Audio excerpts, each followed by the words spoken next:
परदेशात गेलं 10 दिवसाच्यासाठी आणि परत आलो. मुख्यमंत्री अंतुरे साहेब होते, त्यांनी काहीतरी चमत्कार केला आणि त्या 58पैकी 51 लोक 52 लोक ते पक्ष घेऊन गेले तिकडच्या पक्षामध्ये आणि मी एकदम 6 लोकांचा नेता राहिलो.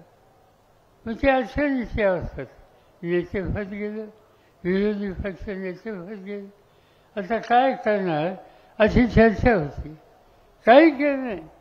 दुसऱ्या दिवशी बाहेर पडलं, परदेशात जाऊन महाराष्ट्राचा कानाकोपरा त्या ठिकाणी गेलो.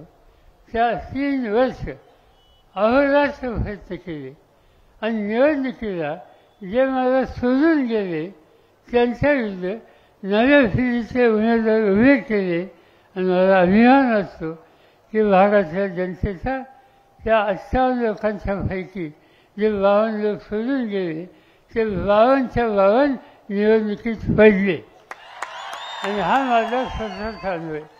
आणि आता हा अनुभव घेतल्याच्या नंतर आज महाराष्ट्र तालुक्यामध्ये इतक्या दिवस ज्यांनी साथ दिली म्हणतात त्यांचं काय करायचं, त्यांचं काय करायचं, त्यांचं काम जे कोणी असतील सख्खे भाऊ असतील आणखीन कोणी असतील, एकदा रस्ता चुकला की गड्याला त्याची जागा दाखवलीच पाहिजे. त्याची जागा दाखवायची असेल तर उद्याच्या निवडणुकीमध्ये साधं सुद्धा फाडायचं नाही, जोरात फाडायचं.